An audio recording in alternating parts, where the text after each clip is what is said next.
So let's talk about No Neck Joe. So what is No Neck Joe?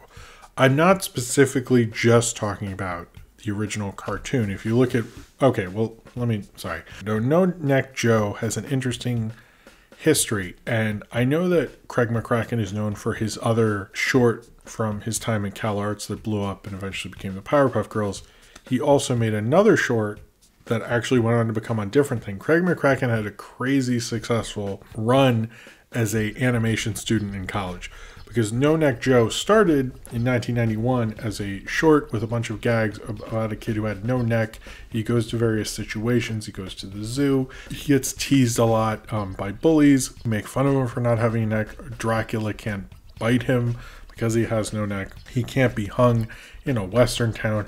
It goes through various things. It's kind of cute and funny, and then it's over. And he made this in CalArts. He submitted to Spike and Mike's Sick and Twisted Festival of Animation. And then they asked Craig McCracken if he could make more of these things. They wanted more No Neck Joe.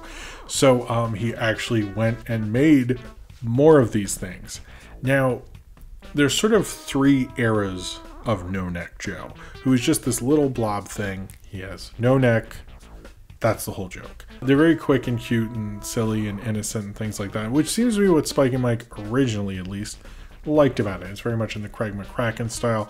The bullies look like they're from Powerpuff Girls. Even the logo, when it comes on, where it's like No Neck Joe, is done in the Powerpuff Girls-y way. It looks very much like early Cartoon Network Craig McCracken, everything like that.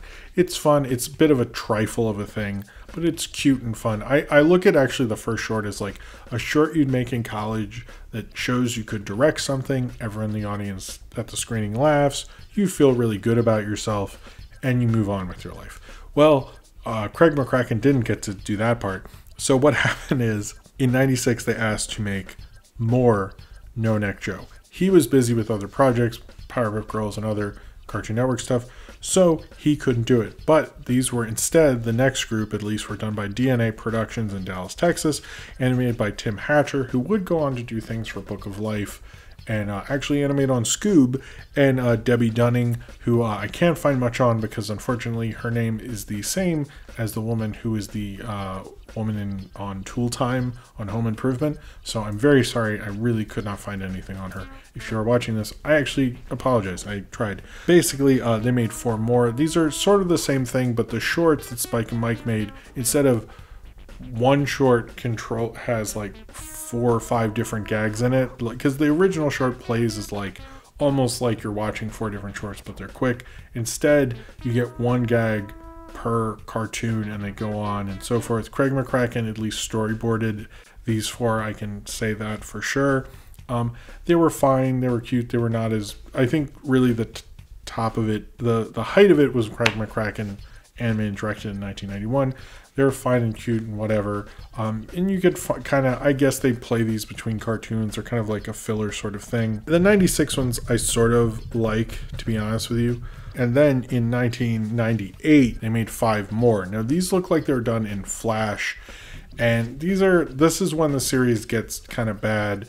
It didn't seem like Craig McCracken was as involved.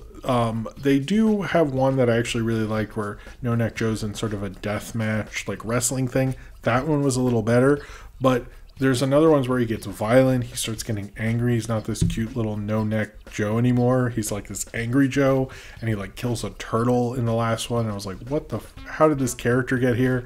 And then they just didn't make any more No Neck Joes after that. It seems like it got to a point, Happy Tree Friends and all that were about to be popular, and so he had to make some craziness or something like that.